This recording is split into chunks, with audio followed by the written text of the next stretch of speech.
Ladies and gentlemen, boys and girls, bite-sized time is here. That's right, we're talking about I from 1992 or 3's Body Bags on Kill by Kill. Well, greetings and salutations, Internet. It's your old pal Patrick Hamilton, coming to you once again from the south of California. This is the Kill by Kill podcast, where usually we talk about horror movie characters in the order in which they die, but on our off weeks, we like to look at one segment of a horror anthology and give it the same Kill by Kill treatment. And of course, there's only one person I trust that if I'm going through a personal crisis, she'll ask for me to read a passage from the Bible to calm down. The one, the only, Gina Radcliffe. How you doing today, Gina? I was going to say, I thought you were going to say when you're going through a crisis, they browbeat you into putting a crib together. I just enjoy putting cribs together. I only had to do it the one time. It wasn't that tough. It certainly didn't take me an afternoon to put it one half of it together. That well, you also weren't dealing with thunderclap headaches that came out of nowhere with your serial killer eyeball. Although I do have to ask about the crib though. If you don't mind me asking, how far along was Becky before you guys finally put that crib together? Oh man, I would say we were about a month and a half out, because we didn't know, first off, we had to kind of tackle the room as is because it had been her office, and we decided that would be the right place to put the crib and whatnot. But we also knew that Ollie wouldn't go in right away. So there was a sub crib that would go by the bed so that I could sweep him up and put him next to Becky for feeding and snuggles and all that. And then would be convenient enough for me to bobble him up and down, because he was one of those kids who absolutely got used to jostling and demanded constant rocking and bouncing, to the point in which the song I used to sing to him to calm him down was shake, shake, shake, shake the baby, shake, shake, shake, shake the baby. And he still finds that hilarious now that he knows what shake the baby means. So yeah, I would say 7.5 months. We finally figured out what crib we wanted and put that bad boy together. Yeah, because the happy couple in this one, she's like, "I'm pregnant. Time to put the crib together." It's like, no, you don't need to put that crib together yet. Yeah. In fact, I would dare say that it is superstitious to put the crib.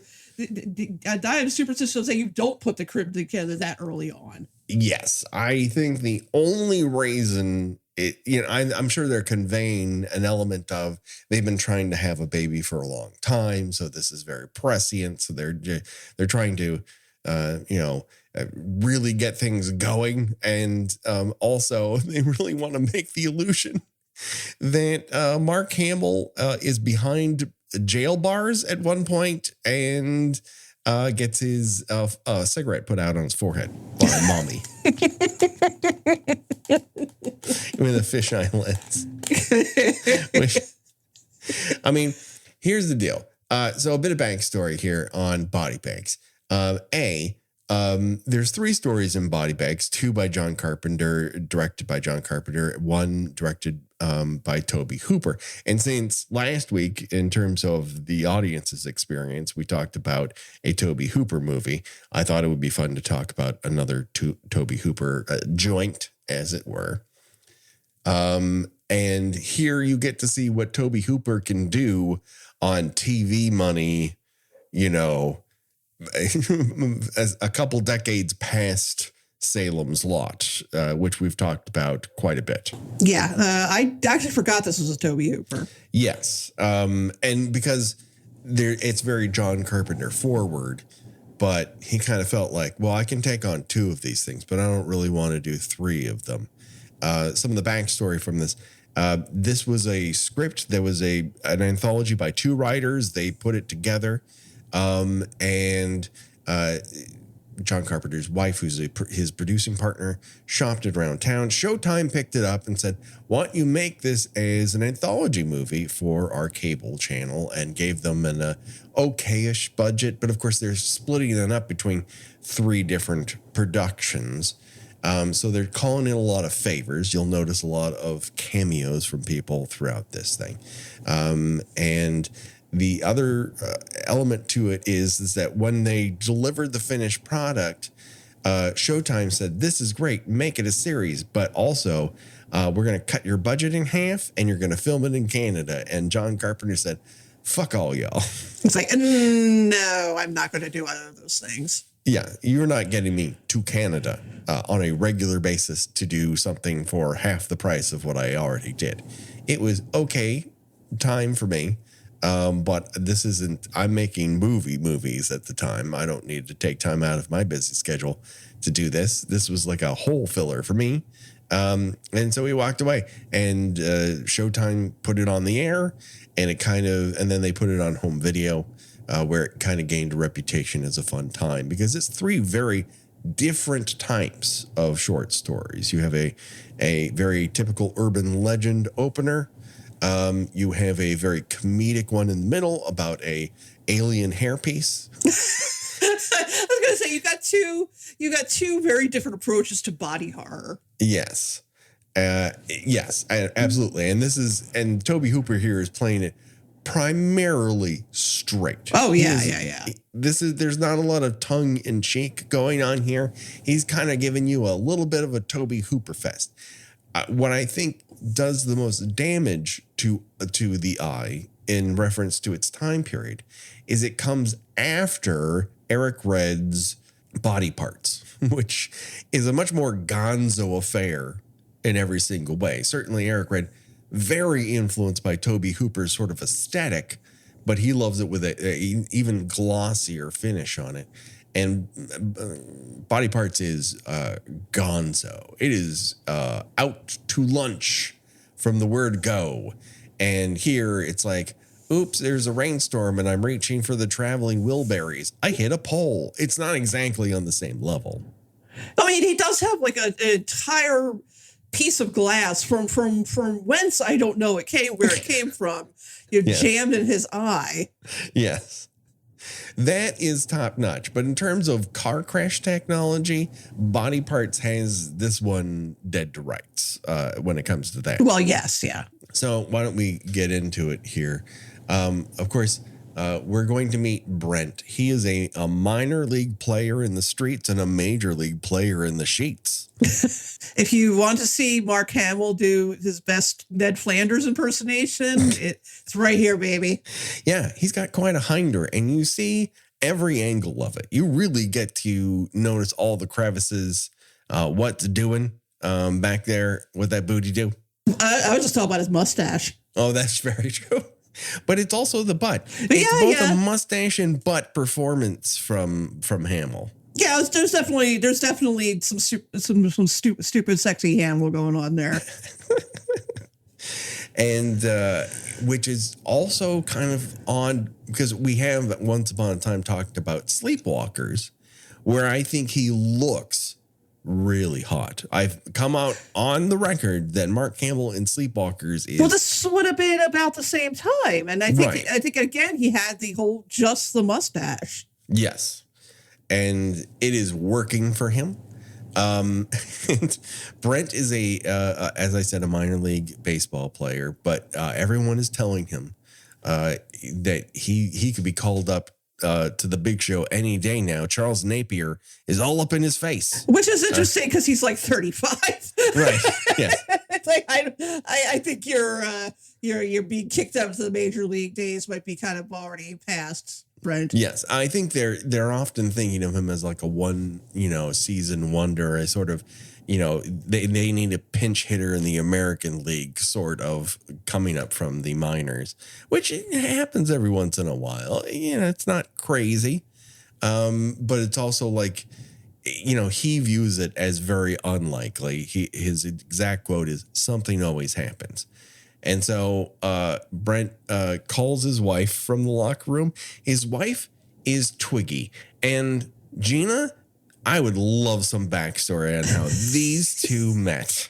Yeah, it's a real accent palooza happening in this in this show, because I mean, you've got Twiggy has a very, her own very British accent, but also she is trying to do a Southern accent, though, Gina. There are times where she's literally trying to add twang to things, and then bangers and mash just keep spilling out of her mouth.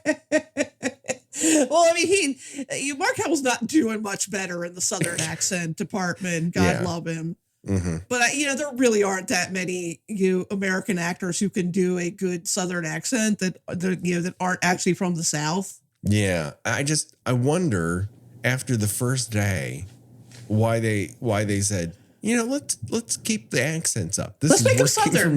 Let's make him Southern. It's absolutely irrelevant to the plot, but we'll make him Southern. Yes, I don't. There doesn't seem to be any point to making them super Southern. They never dictate where on earth they live or anything like that. Although it's very apparent they're in the Valley of Southern California. So why they must be so Southern is beyond me. But as I mentioned earlier, Brent unfortunately has a traveling Wilburys cassette-related crash problem. He decides in the middle of a driving rainstorm, it's like, I need some tunes. Yeah, I need the traveling Wilburys right now. Damn my personal safety. And he ends up veering away from a deer in the road and smashing into a pole, and ending up with a gargantuan shard of glass sticking out of his right eye. Somehow he survived this. I mean, yes, that thing should be like lodged deep into his brain. Yeah. When they eventually, spoiler alert, everyone, a doctor's going to say, I can replace that eye with another eye, which is fine. But that shard is so deep into his eye cavity that I have to worry that there are bigger problems than just the loss of one orbital, goose egg there. Like there's that's a big piece of glass. Yeah, that's a chunka. Don't worry though, everyone. Dr. Bregman, played by Roger fucking Corman, is on the case. The case, of course, being delivering bad news. I'm sorry, Brent. You lost your eye to a giant shard of glass.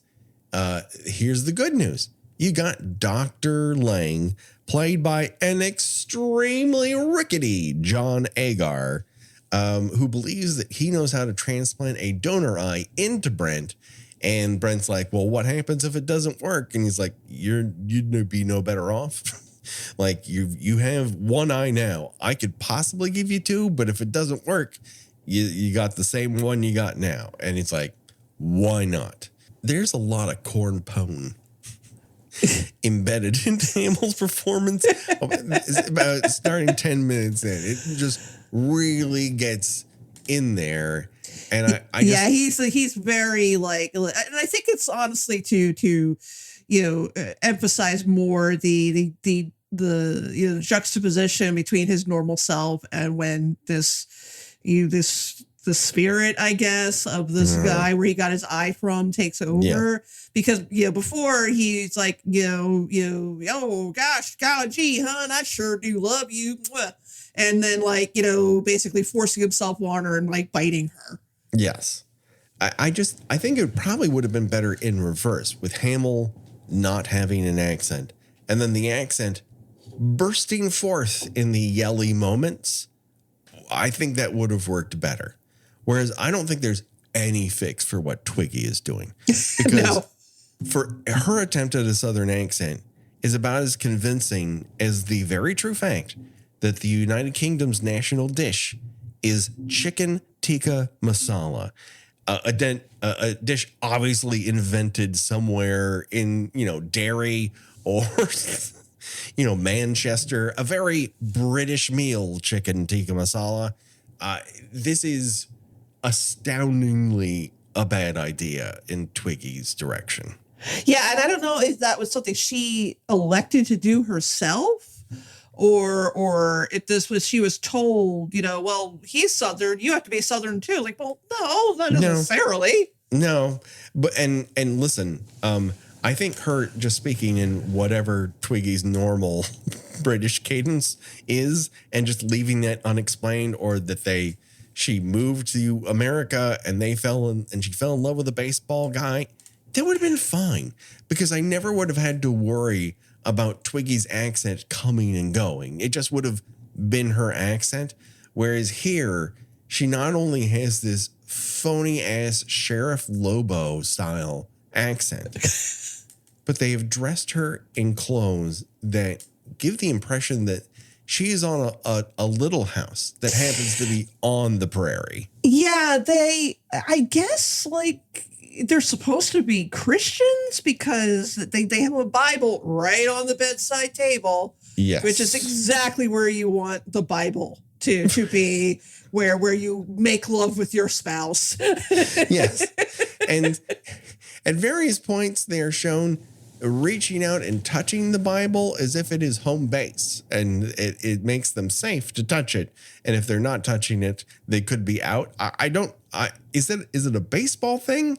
Is it the Bible's protecting you thing?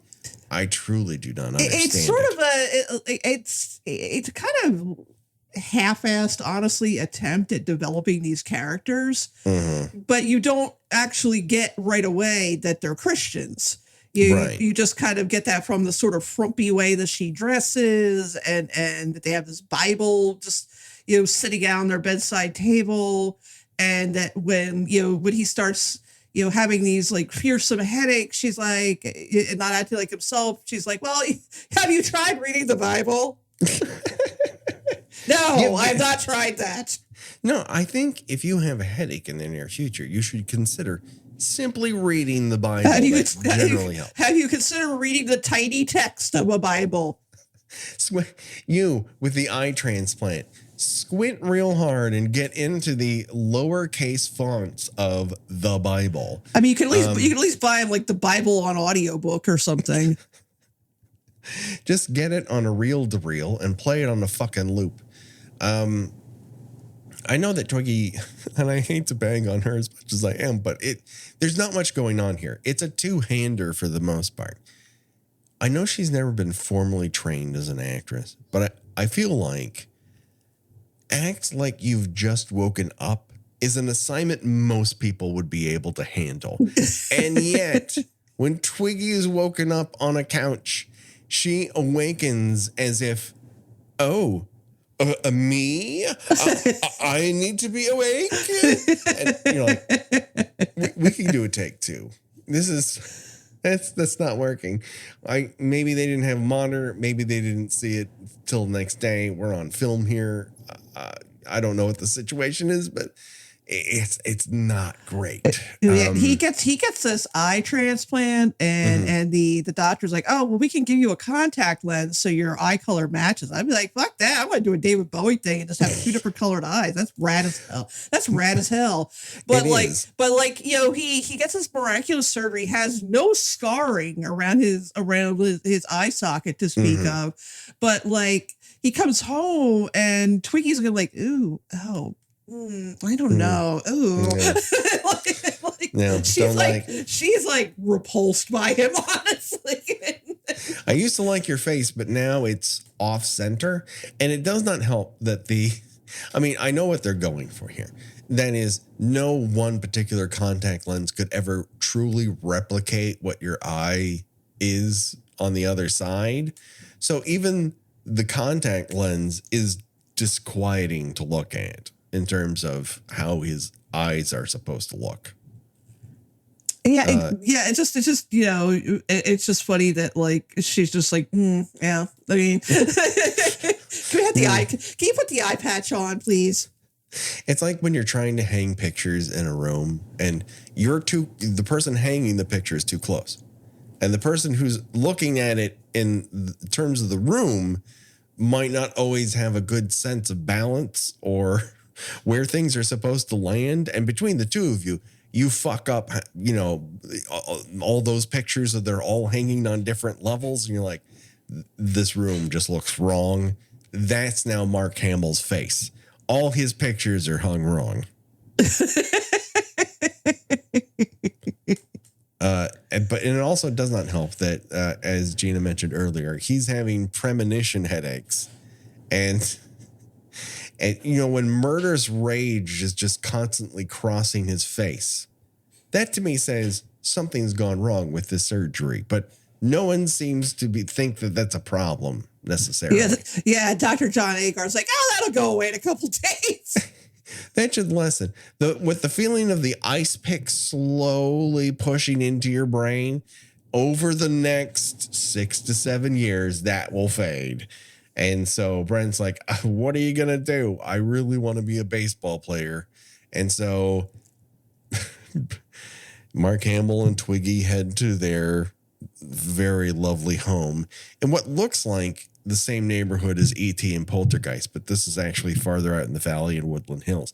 It just goes to show you how shitty architecture was here in Southern California in the early 1980s. Speaking of sex, because we were earlier, Twiggy has a lot of preconditions for sex. Mood, open Bible, closed shutters, one blue contact lens. Yeah, she's like as nervous as a virgin. She's like, oh, I don't know.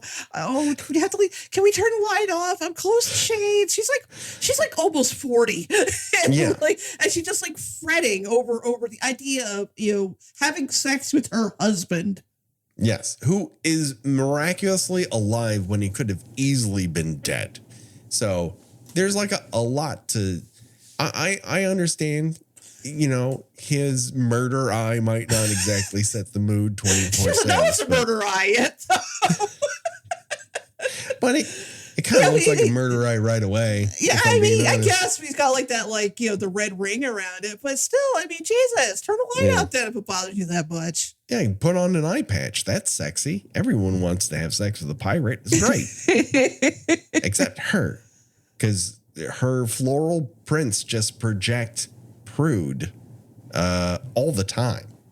And he's like, come on, we used to do it all the time. And she's like, no. You had two eyes back then. I didn't have a small, fetus inside of me. You had two eyes. We only had one Bible in the house. Now we seem to have several. Yeah, there's like a Bible in every room. Seriously. It's like breaking case of emergency, Bibles everywhere you go. Like their doorstops, their trivets for hot dishes. They're everywhere. So when Brent goes to close the shutters, which are perpetually open, he sees a nude woman burst down on the ground in his backyard and screech like a hamster is making a nest on top of a Casio keyboard. That's a buzzkill. It really is. It's not. There's very few boner killers quite like, is there a dead woman in my backyard?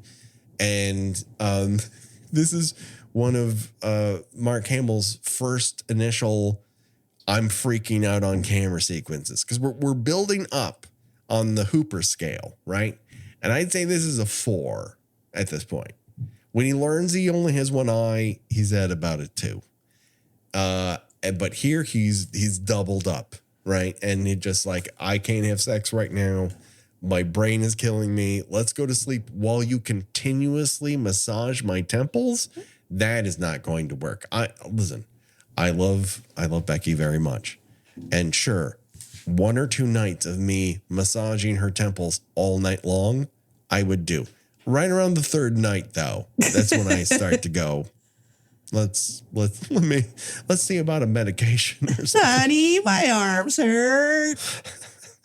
Get in there. Need my eye sockets. So get both thumbs in there. Really, really feel all the curves and edges, nooks and crannies of my frontal lobe. So the next morning, after refusing to eat perfectly good scrambled eggs. Oh, yeah, man. He's just like, like, fuck eggs.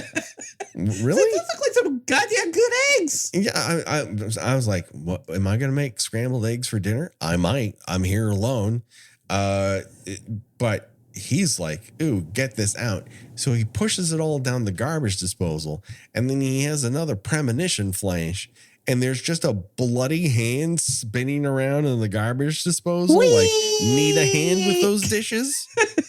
It's like a dish soap commercial.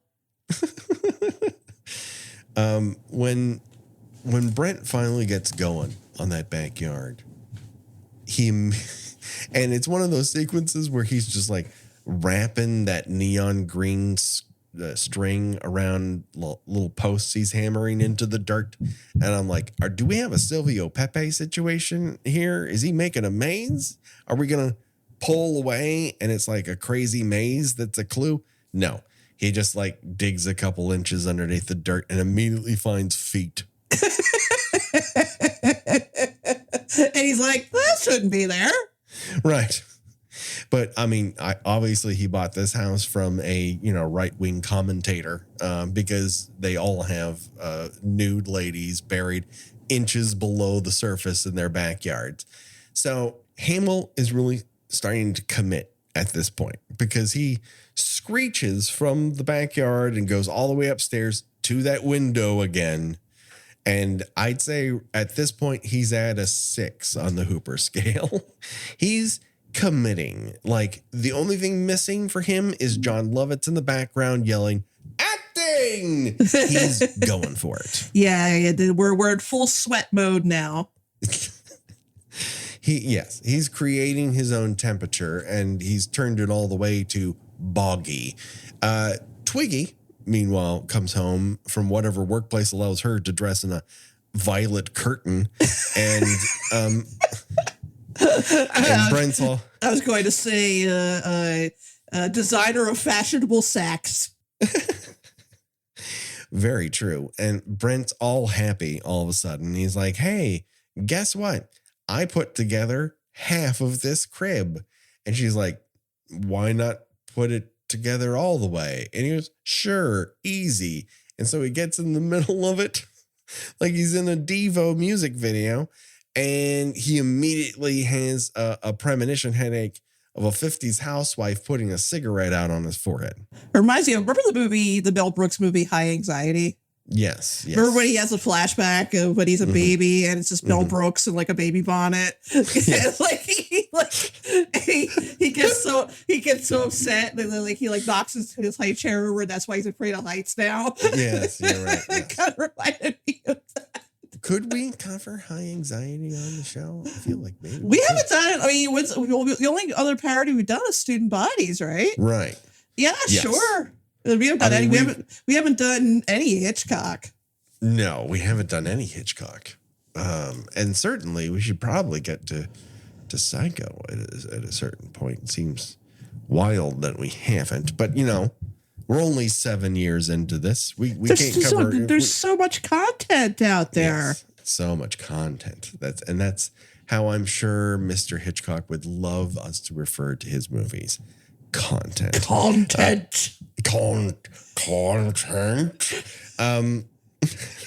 He also did ads for Universal Studios Hollywood on a tram, so he wasn't above taking a gig. He's a little bit of a sellout. Just a skosh. Like, did not want to meet Steven Spielberg after seeing Jaws. Is like, no. I do commercials, and that motherfucker made Jaws. There's no way we're on the same level anymore. What can you do? He was an asshole to blondes. There's so much of Hamill's butt during the sex scene. Yeah. It's just 2 scoops of vanilla served right on up. And what I was not expecting was for him to sink his teeth into Twiggy's shoulder. He's going full like serial killer in the sex scene, just like forcing himself on her, having a little nipple. Yeah. And she, gets up, shoves him off of her, and she's like, Brett, you bit me. And his response is, I see things. That's not an excuse. That's not even an explanation. I see things. How does that connect to you biting me in the middle of fucking? That's tough. Yeah, this is the point where she's like, have you considered the Bible? I can maybe just crack open the Bible and dig in, see what you can find. And he's like, you know what? I'm going to go see Dr. Lang in the morning. He's going to make me right as rain. And of course, it turns out that Rickety John Agar has plopped the eyeball of John Randall into Mark Hamill's face. John Randall just happened to be put death in the gas chamber, I'm sure, for loving too well or being the best neighbor. That's probably why he died in the gas chamber, right? No, absolutely. Best, Girl Scout best cookie seller of the year. Number Planted one. most flowers in the neighborhood. I was going to say number one neighbor, best potluck. You know what's going to happen to me, right? That when I get my kidney, I'm going to get like a serial killer kidney. Oh yes, but I don't know, like I don't know when I would connect to the serial killer. I guess I'm going to the bathroom or something. Like have I go have a pee and just have like some sort of flashback of like some sort of horrible thing that this person did. Just when he peed on his mom's grave. Exactly. It's like no. But the thing is, you're going to be able to learn why you're having these premonitions the same way that Mark Hamill does. Microfiche. A microfiche machine. I'm so happy. Oh my God. Every time someone looks up shit on a microfiche, I get too erect. It just it's like, oh yeah. Oh my God. This is the best. And he does a full ass monologue. A straight up camera fucking monologue. Just read to the audience what the newspaper article says. And John Randall then would kill these women, and then he would have sex with them until they became too cold, and then he would try to stuff them down the garbage disposal. And when that did not work, he buried them in the backyard. Which seems wildly impractical. Yes. No. I don't see anyone's garbage disposal being able to hack through sinew and bone of an arm. You could like destroy a garbage disposal by accidentally dropping a fork into it. Yes. And you got to put like a whole leg in there. Yeah, no. I mean, it will do damage to your fingies. Make no mistake. Don't start experimenting with garbage disposal, mangling. But it's just not going to dispose whole human limbs. That's not going to happen. But upon learning this information, he heads home, and when Twiggy returns, it appears that Mr. Randall has taken full control of Mark Hamill, and they have an extended chase. This is where you really feel the limitations of the Showtime money that's making here, because they can barely do multiple camera setups. You're not getting the full Toby Hooper package here of what he can do. No. They only have like one storm sequence. There's not enough lightning. There's certainly not enough sparks. I'll tell you that right now. Not a single person has a fucking chainsaw. Not a one. I feel like he's being held back. Not one chainsaw. Not a single one. And so Oswald, knock it off. He's getting scared. We're scaring him. I am scaring him because he sort of assumes that I'm yelling at him. And I shouldn't even have been yelling at you. But Mark Hamill ties Twiggy's hair around the post of a table. And then apparently he's very obsessed with blonde hair. Or at least the John Randall is. Yes. Hair is soft. Ladies should be soft. We want the ladies to be soft until rigor mortis happens, and then they get too hard. Then they have to be put down the garbage disposal. And there's some sort of inscription in the Bible they have that has to do with Randall. What the fuck is that about? Yeah, I was a little lost on that one. It felt like there was a whole cut scene that we were not a part of, because she's like, it's not even a passage. It's something inscribed in the front page of the Bible. And he's like, I assumed it was some sort of message, like inscription from her to him, as a sort of like, come back down to me, come back to me, come on, that's done a lot in like horror movies and all, where you have someone who's True. like transitioning to a monster and like, so remember this, and it, like, touches the human side of them still. Please, you need to reach back to the softer side of your personal seers. And he comes to the realization that eye is just no good for his marriage. It's not working out. It's not working out. So he needs to stab it good with a pair of garden shears. And he pushes back real far. And I think he more than got the job done. Yes, the eye is definitely taken care of. It will not be transplanted into anyone else. But also, nothing of him will be transplanted into anything else. And I think Twiggy is just now a part of that table. I'm pretty sure she could probably reach up and untie her own hair. Eventually, she'll reach for those shears and use them to cut off a little section of hair. Well, because that's normal. I mean, most women when they have a baby, they get that sensible haircut. That's true. You don't want to deal with super long hair at that point. Right, exactly. And Twiggy looks great in pixie cut. We all know this. We all saw the pictures. And so that pretty much brings us to choose your own death venture. And that's where we decide of the deaths supposedly shown in this subsection of a movie. If you were to die in that way, which one would you choose and why?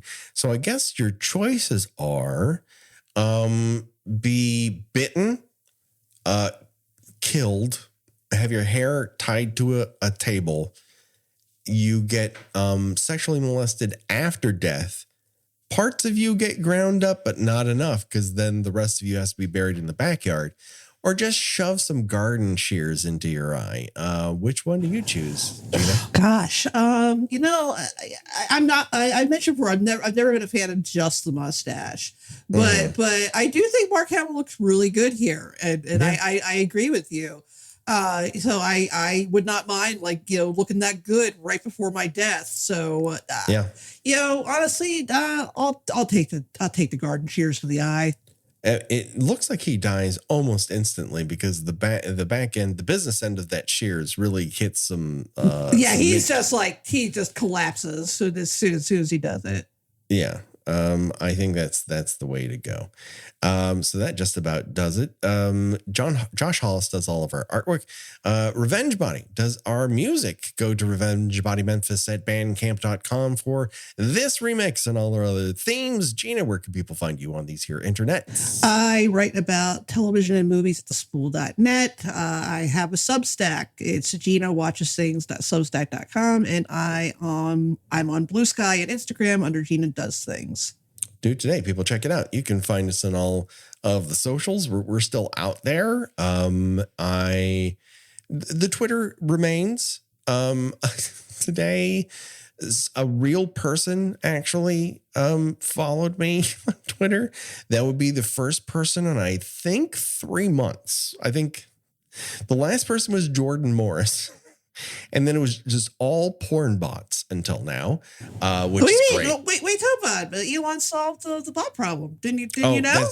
Yes. I'm sure these ladies have lots of good business ideas that they'll be pitching me along the way. But we're on the more reasonable places like your Threads, your Blue Sky, your Instagram, which I think is gonna become like where I talk to more people on, because that's where it seems to be happening. But we also have the Facebook group too, and of course Patreon, where we do bonus content, all of those fun things like bonus episodes, chat by chat, and where we talk over currently Friday the 13th movies. And of course, for this month of August, we will be talking over Friday the 13th, Part 8, Jason Takes Manhattan, Canada, which is a fun time for one and all if you like pictures of steaming bread. And that just about does it for myself and for Gina. Bye-bye, everybody. Bye.